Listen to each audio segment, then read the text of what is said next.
Yotox anti-moustique mooy aar mag ak ndaw ci bépp matu-matu yoo am na booy piis ci rido yére ak moustiquaire ak booy diw ci yaram. Val d'Afrique moo leen di may seen journal de la santé. dal leen ak jàmm ci ni ñuy xeexee paludisme fii ci Sénégal programme national bi ko yore nag moom moo gën a jibal tàggat bi séddaleb moustiquaire yi ci ñi nga xamante ni ñoo si gën a lorule saytu parasites yi fi ñuy gën a fësee waaye it wëyal ni le projet bi ñu duppee 1.7 nga xamante ni ci jamono ji ñu ngi koy amal ca diwaanu Kédougou ngir moytandi nit ñi di ñàkk seen bakkan ci wàllum paludisme ci boobee diwaan ñu teewlu ci docteur Doudou Sène di coordonnateur bu programme national de lutte contre le paludisme. Nous faisons beaucoup de renforcement de capacité, on forme beaucoup les gens.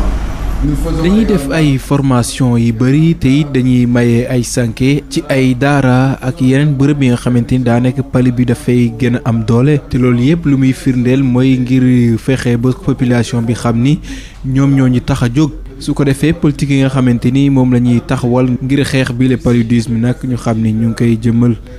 te it ci xeex bi la sax ñu ngi xaarandi yeneen subvention ndaxte PNP nag dina daal di recevoir lu toll ci 28 millions ci euros te jot nañu réviser suñu plan stratégique su ko defee ñu xoolaat ana lan lañ war a gën a mun a ñoŋal te ci loolee sax daanaka USAID jàppale nañu ci bu baax a baax ñun ci suñu liggéey daanaka lépp la ñuy xoolaat.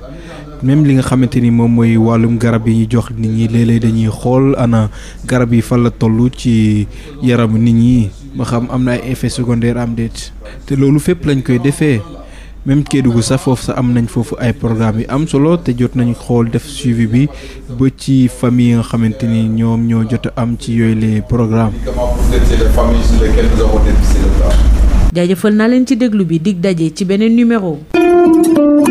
Yotox anti-moustique mooy aar mag ak ndaw ci bépp matu-matu yoo am na booy piis ci rido yére ak moustiquaire ak booy diw ci yaram. Val d'Afrique moo leen doon may seen journal de la santé. Yotox anti-moustique pour le corps, les vêtements, les rideaux et draps vous protège contre les moustiques chez l'adulte et l'enfant. Val d'Afrique vous offre votre journal de la santé. Bonjour. Dans le cadre de la lutte contre le paludisme, le programme national de lutte contre le paludisme accentue la formation, la distribution de moustiquaires auprès des cibles vulnérables, un suivi de la résistance des parasites, mais surtout la mise en œuvre du projet 1.7 qui est présentement déroulé à Kédougou pour réduire la morbidité du palu dans la zone. Écoutons le docteur Doudou Sène, coordonnateur du programme national de lutte contre le paludisme. Nous faisons beaucoup de renforcement de capacité, on forme beaucoup les gens. Nous faisons également des distributions de moustiquaires dans les daras parce que c'est une cible qui est très vulnérable.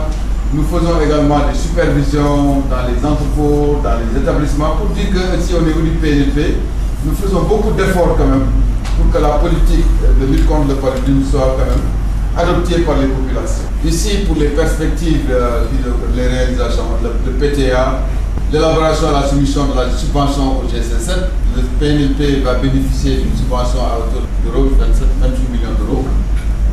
L'USAID, nous avons fait la révision de notre plan stratégique à mi-parcours pour avoir un plan stratégique réactualisé. Parce que tout ce que nous faisons est inscrit dans le plan stratégique. La mise en œuvre de la PECADEM en collaboration avec le WOT, les investigations dans les districts cibles avec l'appui de Macédoine. Nous faisons, comme j'ai dit, le suivi de la résistance des parasites aux antivirus. Les médicaments qu'on donne là, en permanence, on contrôle leur efficacité. Est-ce que c'est bon, est-ce que c'est pas bon? On surveille s'il n'y a pas d'effet secondaire ou pas. La mise en œuvre du projet 1.7. Le projet 1.7, c'est un projet qu'on déroule à Kédougou, dans le Saraya particulièrement. Une expérience a montré qu'en Tanzanie, ce projet a permis de réduire de 66% la charge de morbidité. Le projet 1.7, c'est quoi exactement? Le jour 1, dans lequel nous avons dépisté le cas. 7 jours après, il y a une riposte, c'est-à-dire une enquête se fait dans la communauté pour prendre en charge le cas, comme si, par exemple, c'était une épidémie. On donne des moustiquaires, on fait des enquêtes, on donne des médicaments pour traiter les familles sur lesquelles nous avons dépisté le cas. Merci de nous avoir suivis. Rendez-vous est pris pour un nouveau numéro. Yotox anti-moustique pour le corps, les vêtements, les rideaux et draps vous protège contre les moustiques chez l'adulte et l'enfant. Val d'Afrique vous a offert votre journal de la santé.